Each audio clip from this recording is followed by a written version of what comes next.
Obama's re-election hopes rest heavily on whether voters agree that the economy has improved. Last night, the president said even though it's still on the mend, he has earned another 4 years in office. This is what he told NBC's Matt Lauer in a sit-down that aired right before the Super Bowl. I deserve a second term, but we're not done. We've created 3.7 million jobs over the last 23 months. We've created the most jobs since 2005, the most manufacturing jobs since 1990. But we're not finished. And the key right now is just make sure that we don't start turning in a new direction that could throw that progress off. Congressman Bill Flores is a Republican in Texas. He is live from Washington, D.C. this morning. He is a member of the Budget Committee. Nice to have you, sir. Thanks for talking with us. Appreciate it.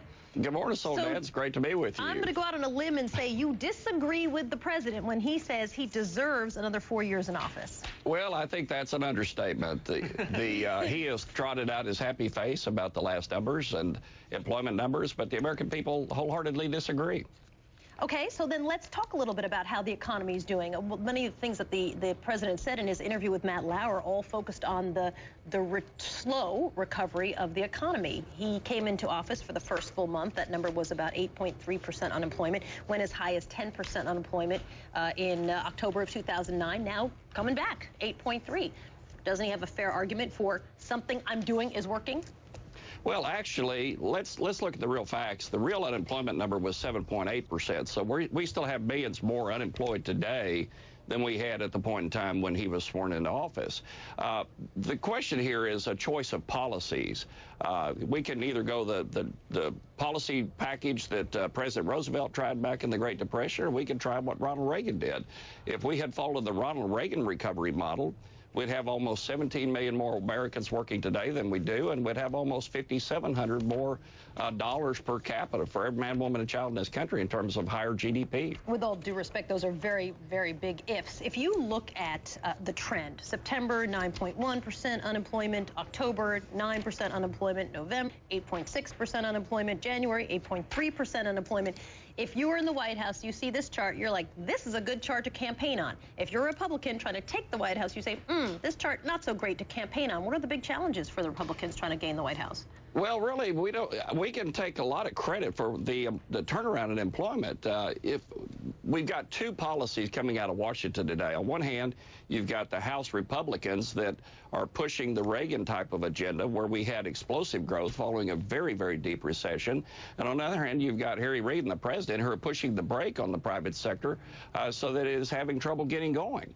I don't think that it really gives the president anything to crow about. There hasn't been a president that's been reelected when unemployment's been higher than 7% since the recession. Excuse me, since the Great Depression. Okay, so I don't see any reason for that to change today. So the CBO is projecting that the unemployment rate could go up to 8.8% in the third quarter of this year. And you're saying that, so 8.3%, president doesn't get credit for that. But if it goes to 8.8%, are you willing to say, listen, Congress gets credit for that increase too if that happens? That is our fault. Well, let me, again, listen to what I said before. I said you've got the House Republicans that are pushing the pedal to the metal on a Reagan type of agenda that we know worked. And you've got the president and Harry Reid who are trying to push a very big government type of agenda. Unfortunately, we're outnumbered because they've got two parts of the elected branches of government, and we've only got one part. So, you know, we have done our part to help turn things around, but at the same time, we don't have full control. Okay. If we did, I can guarantee you we'd have a much better recovery than what we see today. The president's policies have failed. They have caused more unemployment than we had when he was elected.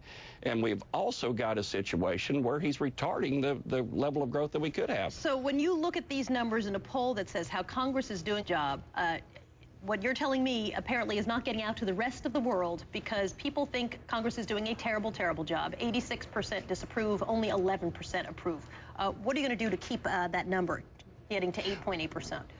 Well, what I'd like to do is continue to push private sector, free market, Main Street types of policies. And those include less regulation. They include a fairer, flatter tax system. They include all the above American energy solutions. Basically, the GOP has a jobs package that we put on the table. And what are you Congress holding would up? pass this. I can't, my eyes are so bad, and I'm looking at a prompter that's about 2.5 miles away. I can hold it closer for you. What's it called? What is that? It's called the GOP Jobs Plan for America, and we've been working on this all of last year and this year, and several of these bills are waiting on Harry Reid's desk to be considered by the Senate. There are 30 bills that we passed that are Main Street solutions toward improving the economy, but 27 of them haven't had any action by the Senate. Congressman Flores, nice to see you. Thanks for talking with us. So you pop that in the mail to me, or just because I can't read. I'll shoot the PDF. Or shoot the PDF. Have someone in your office shoot the PDF to our office so we can see that. I We can do that. You go to jobs.gop.gov. Also, it's great to celebrate Ronald Reagan's 101st anniversary of his birthday with you today. Congressman Flores, I'm ashamed you didn't give Texas A&M a shout out. I was going to say he's covering a lot of ground. We're celebrating Reagan. Okay, thank you, sir. This is Vicki. This is